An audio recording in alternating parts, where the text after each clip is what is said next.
Allora, rieccoci insieme, stiamo parlando di un progetto molto importante, si chiama Residenza Life Village, con area verde privata aperta al pubblico, che si trova nei comuni di Reschigliano e di Campodarsego. Con noi Furlan Costruzioni, l'ingegnere Marco Furlan, e poi il sindaco del comune di Campodarsego, Walter Gallo. Allora, stiamo parlando delle modalità di costruire, degli spazi verdi, eccetera. L'importante è anche ricordare che tutte queste abitazioni hanno il loro garage privato, giusto? E a volte c'è anche il posto auto all'aperto.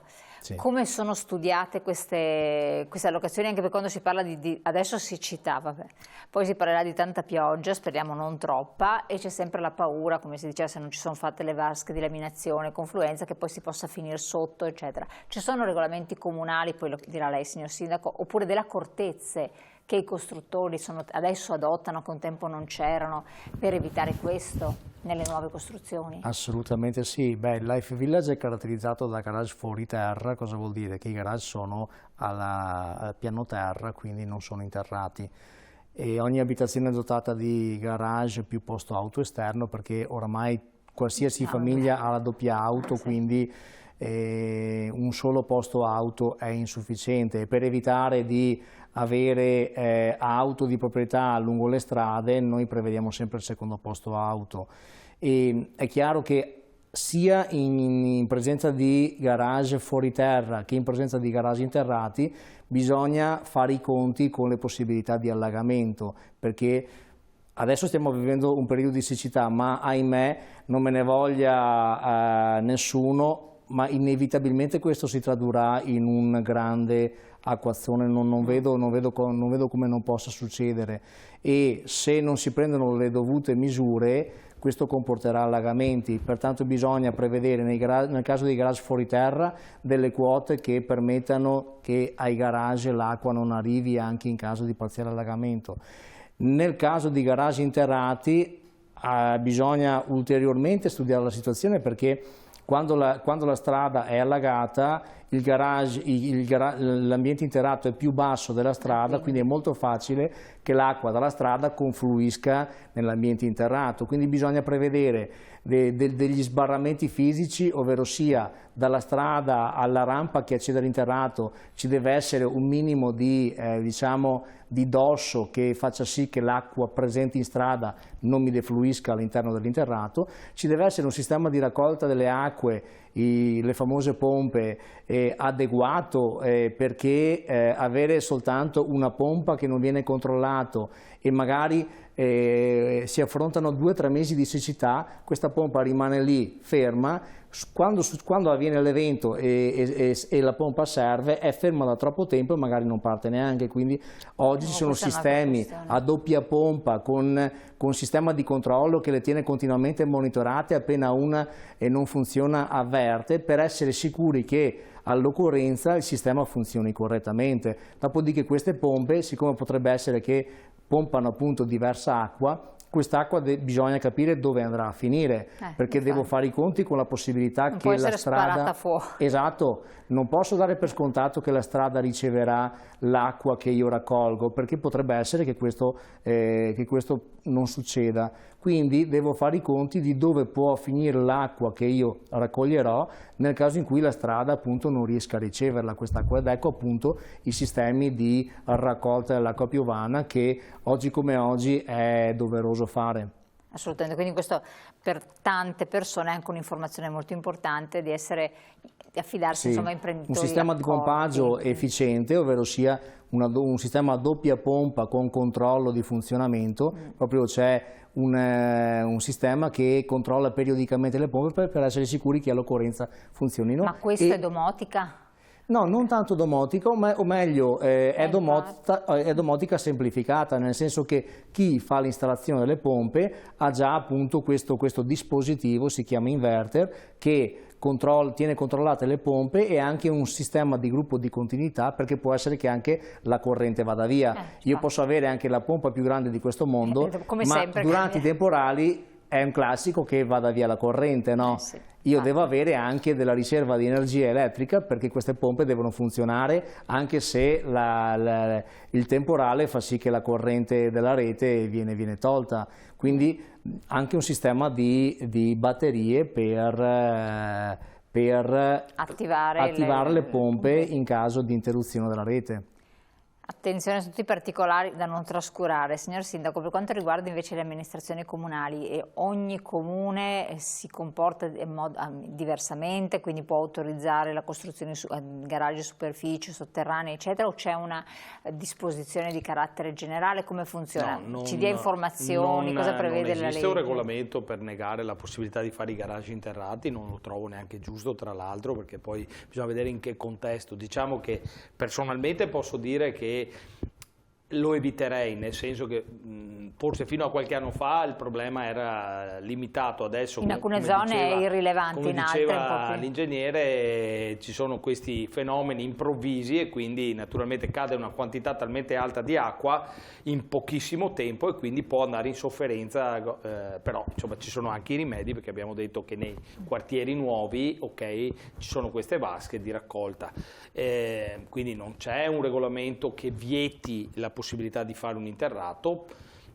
Poi insomma io vedo che tendenzialmente molti lo evitano, insomma sono quelli che naturalmente vogliono realizzare molto in poco spazio e dove quindi, non c'è spazio bisogna per forza andare sotto, naturalmente, sennò... cioè, voglio dire, costruire i garage al piano terra vuol dire portare via spazio, è inevitabile, no? Questo. Assolutamente. E quindi, però insomma noi a Campodarsio speriamo che abbiamo la fortuna di non avere palazzoni molto alti, cioè quindi ma siete in una zona tranquilla. Sì, diciamo, ecco, e la volontà dell'amministrazione è quella di favorire insediamenti come quelli che ha realizzato la ditta Furlan, quindi non tantissime unità nello stesso stabile, ma magari più unità con il proprio verde, con insomma la gente deve stare bene quando sta a casa, insomma, quelle poche ore che viviamo a casa, insomma, è giusto anche passarle nel miglior modo.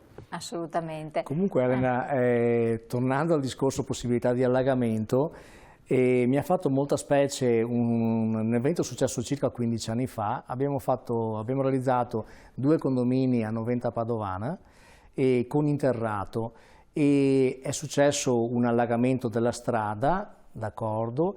Il condominio a fianco al nostro, sempre con garage interrati, garage completamente allagati fino al soffitto, proprio perché appunto se si allaga l'acqua e ti entra acqua nell'interrato, automaticamente ti allaga completamente l'interrato. Proprio intervento nostro, intervento confinante, uno di fianco all'altro, e da una parte i garage completamente allagati, dalla parte nostra non è entrata una goccia d'acqua, quindi c'è la possibilità appunto di ovviare ai problemi di allagamento.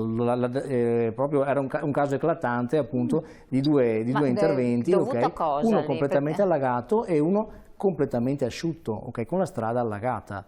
Ma perché? Perché da voi c'erano delle pompe che sono intervenute a supporto o perché avete fatto tutto un In particolare abbiamo previsto appunto una sorta di diciamo di dosso fisico proprio per accedere ai garage dalla strada, si doveva salire di livello, è come se ci fosse un marciapiede, diciamo, infraposto fra la strada e la rampa che scende ai garage, che fa proprio da barriera fisica, così che se c'è acqua in strada, perché diversamente molti interrati si vede proprio che dalla strada scendono direttamente verso la rampa, non c'è una barriera, È chiaro che in quei casi là, nel momento in cui l'acqua si allaga, defluisce naturalmente sulla parte più bassa e in pochi minuti. Sono semplici accortezze, d'accordo, da utilizzare, ma che veramente risolvono la situazione. Ecco, qui stiamo parlando di appartamenti, tra l'altro abbiamo visto che sono 54 circa, in classe A4, la cosiddetta casa zero. Dalle immagini io vedevo che c'erano pannelli fotovoltaici, insomma sono tutte cosette che adesso, ai noi, diventano forse indispensabili e molto importanti. Si parla anche che le amministrazioni comunali dovranno comunque adeguare gli edifici pubblici, le scuole, eccetera, con questi sistemi, poi ne darò la parola, cioè quindi evitare dispendio energetico, ma adesso nelle abitazioni è fondamentale. Ci racconti un po' come siete, cosa vuol dire per voi classe A4? Beh, l'abbiamo proprio sperimentato quella mattina dell'inaugurazione perché appunto, quando siamo entrati nelle abitazioni, ha voluto proprio controllare in un'abitazione il fatto che, oltre a non consumare gas, perché anche in questo momento qualsiasi casa tradizionale sta consumando gas per produrre acqua calda ed energia elettrica per far funzionare elettrodomestici, luce e quant'altro. E quella mattina là abbiamo verificato che, appunto, oltre a non esserci il gas, quindi il consumo del gas non c'è, il 90% dell'energia che stava consumando la casa per far funzionare i vari elettrodomestici era energia autoprodotta, cioè la stava producendo il proprio impianto, d'accordo? Quindi è energia in primis gratis e in secondo luogo prodotta in maniera pulita. È chiaro che in periodo estivo, con condizionatori accesi, in cui la richiesta di energia è importantissima e per produrre energia la rete a sua volta consuma gas, ecco, in un periodo come questo sapere che il 90% del tuo fabbisogno lo copri col tuo impianto fotovoltaico e quindi non stai spendendo perché è energia gratuita che ti autoproduci e non stai inquinando perché è energia prodotta in maniera pulita, è un beneficio, oltre che personale, importantissimo in termini di risparmio economico, anche un grandissimo beneficio per la collettività, perché obiettivamente se tutte le abitazioni per assurdo fossero casa zero, obiettivamente tantissimi problemi di inquinamento, di fabbisogno energetico sarebbero risolti dall'oggi al domani. È chiaro che stiamo parlando un po' di utopia, però è sicuramente la strada da intraprendere, l'obiettivo su cui puntare. Ecco, più volte avevamo parlato insieme anche della reazione, cambio d'aria interno con una reazione forzata, eccetera. Anche qui me che ci è arrivata dicendo ma con questo sistema comunque consumi energia. Come funziona? Allora, sono sistemi ultra efficienti a basso consumo, vuol dire che io innanzitutto in una casa normalmente, soprattutto d'inverno, la grande efficienza dei sistemi di ricambio d'aria la si ha in particolare d'inverno, dove essendo freddo tendo a tenere chiuso e a utilizzare molto acqua calda, a lavare molto, produco molta umidità e questa umidità com'è che la smaltisco? Aprendo le finestre quando sono a casa la mattina, quando torno a casa a pranzo o la sera. Lei si immagini, Elena, quanto calore disperdo aprendo anche soltanto 10 minuti le finestre per ricambiare l'aria. 4 gradi in appartamento tranquillamente. E disperdo una marea di calore che poi devo riprodurre per riportare la casa in temperatura, quindi soldi che vado a spendere, ok? Diversamente, avere un sistema di ricambio dell'aria fa sì che le finestre non ho mai necessità di aprirle perché ho sempre un ricambio costante dell'aria e quindi ho sempre aria fresca in casa, con un sistema che ha un consumo di poche decine di watt, vale a dire un consumo in termini economici stiamo parlando di qualche decina di euro all'anno di consumo energetico. Del quale tra l'altro parte è autoprodotto, quindi il costo si riduce ulteriormente, pertanto è veramente insignificante come costo, soprattutto se paragonato al grande beneficio che mi dà, ovvero sia quello di avere aria sempre fresca e pulita in casa, d'accordo, senza dover aprire le finestre e disperdere il calore che ho in casa.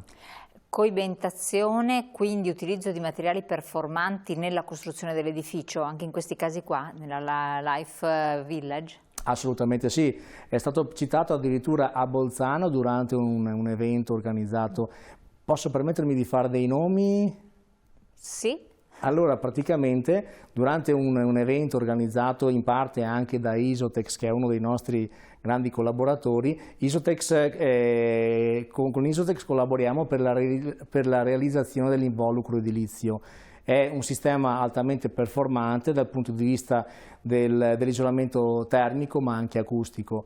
E Isotex ha proprio citato l'intervento presso l'evento a Bolzano, in quanto la nostra collaborazione ormai ha superato i 15 anni, quindi è un sistema estremamente innovativo che oggi ha preso moltissimo piede, ma essendo noi collaboratori da oltre 15 anni siamo stati appunto citati a Bolzano in qualità di Li client ambassador, diciamo. Esatto. Ecco. Li avete accompagnati nella crescita. Mi ricordo che tempo fa si parlava anche di pannelli che ricoprivano gli edifici che abbattevano le quantità di CO2, di inquinamento.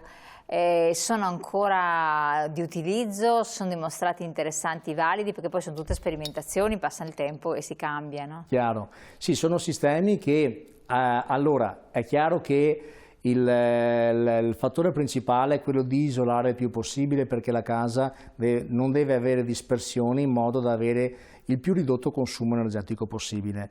Primo passaggio. Secondo passaggio importante è l'impiantistica, nel senso che l'energia che mi serve deve essere prodotta in maniera efficiente, in modo da consumare il meno possibile in termini economici, per far risparmiare la gente. Oggi come oggi, tra gas ed energia elettrica è un salasso. Purtroppo io penso che in questo periodo la gente stia vivendo poverina per pagare le bollette.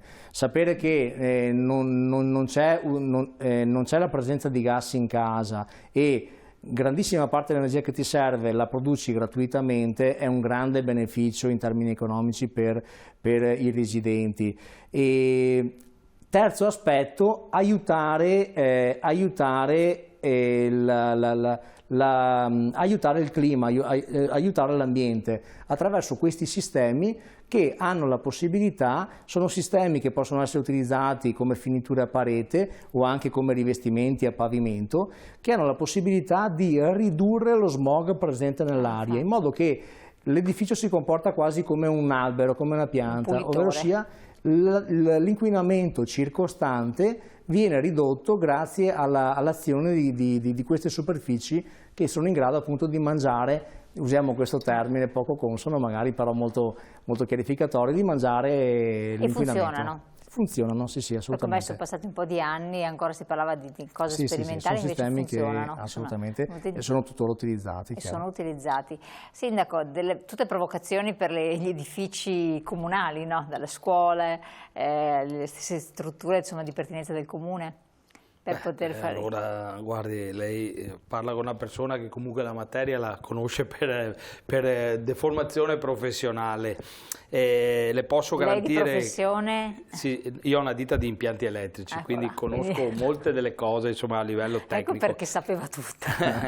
No, io dico solo una cosa: noi ci siamo mossi già da qualche anno, anche con la passata amministrazione, ok, per realizzare impianti fotovoltaici negli edifici pubblici, abbiamo fatto nelle scuole e adesso stiamo portando avanti un grandissimo progetto che vorremmo cercare di ultimare entro il mio mandato del 2025, però non so se ce la faremo, perché quello che sta succedendo negli ultimi 7-8 mesi, 6 mesi è una cosa che nessuno molto probabilmente poteva prevedere. Mancanza di aumenti materie di prime. Costi folli, ingiustificati. Però possiamo raccontare il progetto? Ma guardi, il progetto è quello di realizzare la nuova cittadella scolastica per le scuole primarie, quindi noi abbiamo nel nostro comune 6 plessi, uno per frazione, alcuni datati 1938, quindi naturalmente molto probabilmente realizzati molto meglio di come sono realizzati ora gli edifici, ma che hanno tantissimi anni, quindi abbiamo costi folli, cioè le lascio solo pensare che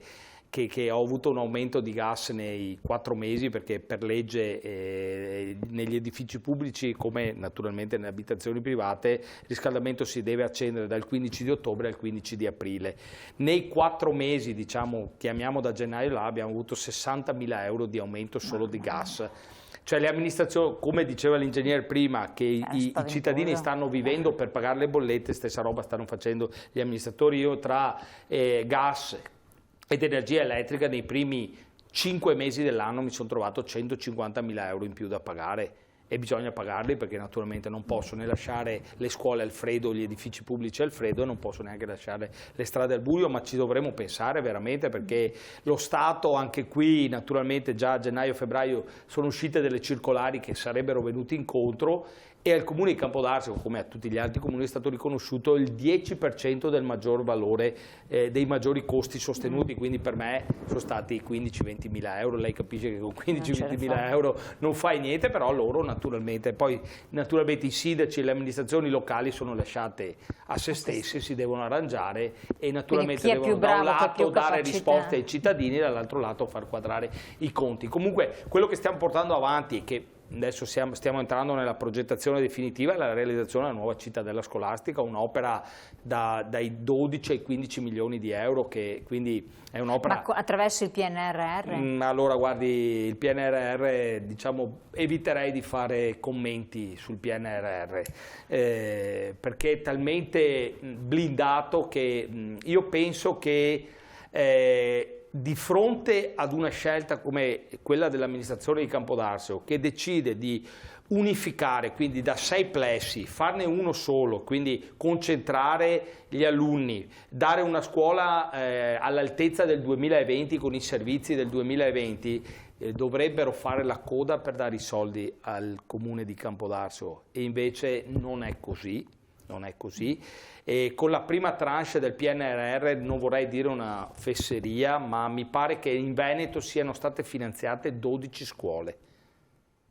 Lei capisce che siamo quanti comuni, solo provincia di Padova ne è più di 100, quindi tenga conto che... Però questi soldi dovrebbero anche bene o male arrivare. Ma guardi, io mi auguro che arrivino, no? Ma...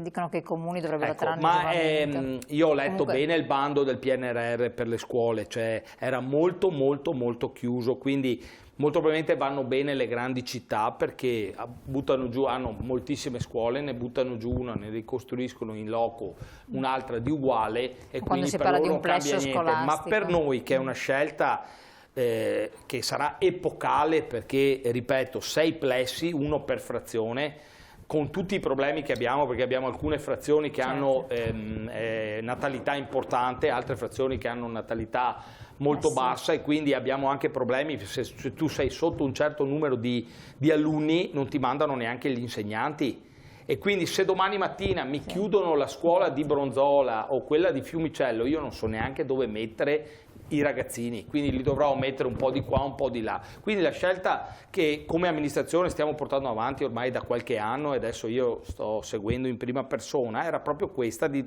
creare una cittadella scolastica, dare veramente una scuola all'altezza di questi anni, quindi per dare a tutti i ragazzi di Campodarsio lo stesso livello, perché non tutte le scuole sono uguali, non tutte le scuole hanno le stesse dotazioni, però, ripeto, io mi prendo la responsabilità delle mie scelte, quindi quelle le mie e dell'amministrazione, naturalmente, che ho l'onore di rappresentare, ma voglio vedere i numeri, perché non posso lasciare debiti per i prossimi 50 anni ai miei cittadini. Quindi dobbiamo un attimo, la progettazione è importante, perché, ripeto, dobbiamo capire bene dove dobbiamo andare, e dopo naturalmente ci sarà la fase esecutiva, e quella ci dobbiamo pensare, insomma. Però, ripeto, sarà un edificio a costo zero, nel senso a livello di energetico, perché non ci sono alternative, quindi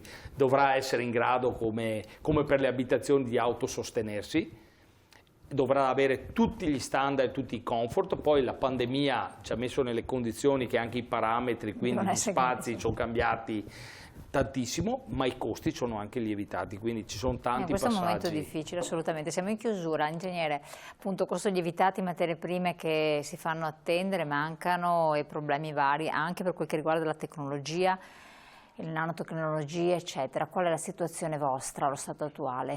La situazione non è piacevole, diciamo che pur da ottimisti, diciamo che la situazione è preoccupante. Io dico sempre, bisogna navigare a vista, perché le difficoltà sono quotidiane, le aziende ti cambiano le carte in tavola dal punto di vista della disponibilità e del costo, anche dall'oggi al domani. Ci vengono addirittura ritrattati i prezzi di ordini già formulati, già operativi, e quindi è veramente difficile lavorare oggi. Stiamo cercando di lavorare in prospettiva futura, però è chiaro che bisogna, purtroppo oggi, progetti molto lungimiranti non si è in grado di farli, perché le variabili, i cambiamenti sono talmente elevati che non ci permettono, appunto, di fare progetti ad ampio respiro. e stiamo controllando la situazione, la stiamo gestendo fortunatamente per quello che ci riguarda bene. Devo dire che il settore sta affrontando un periodo piuttosto pesante, verranno sicuramente avanti problemi, è importante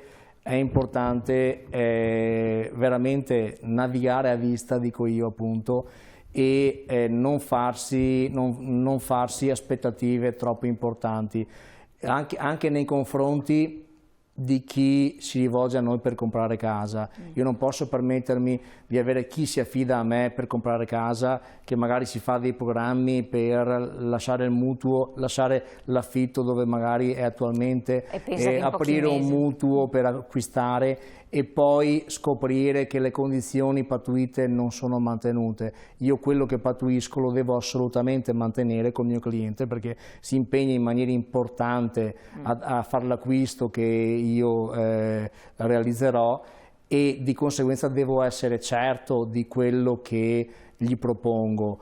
E oggi come oggi è molto difficile pianificarlo, prevederlo, e quindi da parte del nostro settore ci vuole molta cautela, e da parte di chi sta acquistando cercare di non fare acquisti sprovveduti, acquisti azzardati, perché oggi il periodo è difficile, e fare attenzione insomma a promesse troppo allettanti, perché non ci sono le condizioni per classico passo promettere più lungo mari e della monti. gamba, passo più lungo della gamba, è rischiosissimo.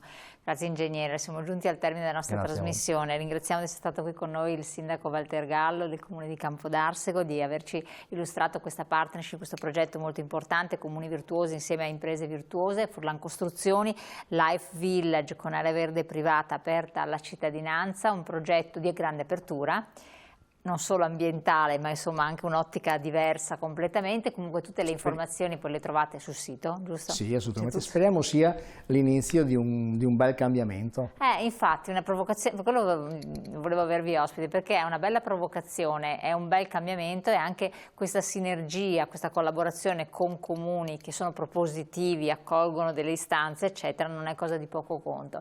Voi telespettatori, grazie di averci seguito, poi come sempre la puntata la potete rivedere nel nostro sito. Buon proseguimento, buona serata.